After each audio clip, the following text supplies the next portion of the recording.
Shri P J Vincent, Israel Yahya സിൻവറിനെയും Ismail ഹാനിയെയും അതുപോലെ തന്നെ ഹസൻ നസ്രല്ലയൊക്കെ കൊന്നപ്പോൾ അമേരിക്കയും ലോകശക്തികളും എടുത്തിട്ടുള്ള നിലപാട് ഇസ്രയേലിന് സ്വയം പ്രതിരോധത്തിനുള്ള അവകാശമുണ്ട് എന്നുള്ളതാണ്.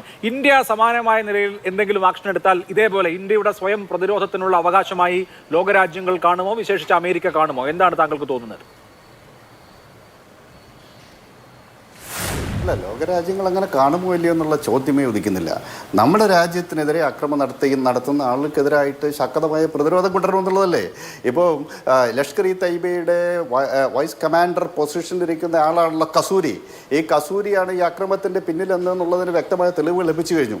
മാത്രമല്ല, അദ്ദേഹം കങ്കൺപൂരിൽ പോയിട്ട് അദ്ദേഹം പ്രസംഗിച്ചത് ഇന്ത്യ വിരുദ്ധ പ്രസംഗമാണ്. പഷ്തൂൺ ഖായിൽ ജനുവരി 1926 ഫെബ്രുവരിക്ക് മുമ്പായിട്ട് കാശ്മീർ മോചിപ്പിക്കുമെന്ന് അദ്ദേഹം പ്രസംഗിച്ചു.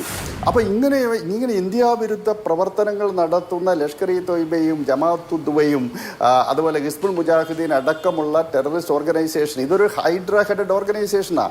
ISIയുടെയും പാകിസ്ഥാൻ്റെയും പൂർണ്ണമായ സംരക്ഷണത്തിൽ, അവരുടെ പരിശീലനത്തിൽ, അവരുടെ പണം വാങ്ങിച്ച്, അവരുടെ ആയുധബലത്തിൽ പാകിസ്ഥാനിൽ നിന്നുകൊണ്ട് ഇന്ത്യയിലേക്ക് ടെററിസം കയറ്റി അയക്കുന്നു. 1970-കളിൽ തുടങ്ങിയതാണത്. 1990-കളിൽ ശക്തിപ്പെട്ടു ഇപ്പോഴും നടന്നുകൊണ്ടിരിക്കുന്നു. ഇതിനെ ശക്തമായി അഭിമുഖീകരിക്കാൻ മാത്രമേ നിവൃത്തിയുള്ളൂ. അതുപോലെ ഏത് സംഘർഷമുണ്ടായാലും പ്രധാനമായിട്ടും അത് മതപരമായി മാറ്റി തീർക്കാൻ പാകിസ്ഥാൻ എക്കാലത്തും ശ്രമിക്കുന്നുണ്ട്. കാരണം ഇന്ത്യ മതേതര രാഷ്ട്രമാണ്, പാകിസ്ഥാൻ ഒരു മതരാഷ്ട്രമാണ്. അതിനകത്ത് ഭീകരതയ്ക്ക് മതമുണ്ടോ എന്നുള്ള ചോദ്യം തന്നെ അശ്ലീലമാണെന്നാണ് എൻ്റെ അഭിപ്രായം. മതമുണ്ട്.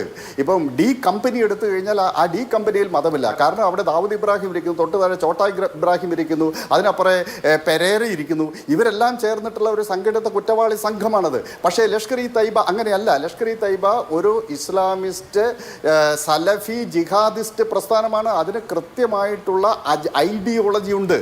അതുകൊണ്ട് ആ ഐഡിയോളജി വളരെ പ്രധാനപ്പെട്ടതാണെന്ന് ആയിട്ട് തന്നെ കാണണം. ഒരു തീവ്രവാദ സംഘത്തെയും ഒരു സംഘടിത കുറ്റവാളി സംഘത്തെയും തമ്മിൽ വേർതിരിച്ച് നിർത്തുന്നത് അതിൻ്റെ ഐഡിയോളജിയാണ്. അതുകൊണ്ട് കാശ്മീരിൽ പ്രവർത്തിക്കുന്ന, ഇന്ന് ലോകത്തിൽ വിവിധ ഭാഗങ്ങളിൽ പ്രവർത്തിക്കുന്ന ഭീകര സംഘങ്ങൾക്ക് പ്രധാനമായിട്ടും റിലീജിയസ് ഐഡിയോളജിയും എത്നിക് ഐഡിയോളജിയാണുള്ളത്. കൂ ക്ലസ് ക്ലാൻ എന്ന് പറയുന്നത് ഒരു വംശീയ ഭീകര സംഘമാണ്. കാരണം അവരുടെ ഐഡിയോളജി വംശീയതയാണ്. അതേസമയം ഈ അതിർത്തി കടന്ന് ഇന്ത്യയിൽ അക്രമം നടത്തുന്ന ഭീകര സംഘങ്ങൾക്ക് മതമുണ്ട്. അവർ ജിഹാദിസം എന്ന ഐഡിയോളജിയാണ് മുന്നോട്ട് വെക്കുന്നത്. അത് പറഞ്ഞുകൊണ്ട് മാത്രമേ നമുക്ക് പോകാൻ സാധിക്കുള്ളൂ. ഇനി രണ്ടാമത്തെ കാര്യം, ഏതൊരു സംഘർഷം ഉണ്ടായാലും വളരെ പെട്ടെന്ന് നമ്മളുടെ ഒരു പൊളിറ്റിക്കൽ ഡിസ്കോഴ്സിനകത്ത് രണ്ട് കാര്യങ്ങൾ വരും. ഒരു വിഭാഗം ആളുകൾ ഉടനെ തന്നെ സമാധാനത്തിൻ്റെ വെള്ളരിപ്പാവുകളെ പറത്തും, യുദ്ധം പാടില്ല, യുദ്ധം ഉണ്ടായിക്കഴിഞ്ഞാൽ വലിയ ദുരന്തമുണ്ടാകും, കൊലാറ്ററൽ ഡാമേജ് ഉണ്ടാകും, സാധാരണക്കാർക്ക് പ്രശ്നമുണ്ടാകും. വേറൊരു വിഭാഗം നാഷണലിസ്റ്റ് ജിങ്കോയിസത്തിലേക്ക് പോകും. ഉടനെ തന്നെ തകർക്കണം, പാകിസ്ഥാനെ ഞങ്ങൾ ബോംബിട്ട് തകർക്കും എന്നൊക്കെ പറഞ്ഞ രംഗത്തേക്ക് വരും. ഈ രണ്ട് വിഭാഗം ആളുകളും ഈ രാജ്യത്തിന് അപകടകരമാണ്. ഈ രണ്ട് വിഭാഗം ആളുകളിൽ നിന്നും ഇന്ത്യൻ ജനത വളരെ കൃത്യമായ അകലം പാലിക്കണമെന്ന അഭ്യർത്ഥനയാണ് എനിക്കുള്ളത്. കാരണം ഇത് രണ്ടും അപകടകരമാണ്.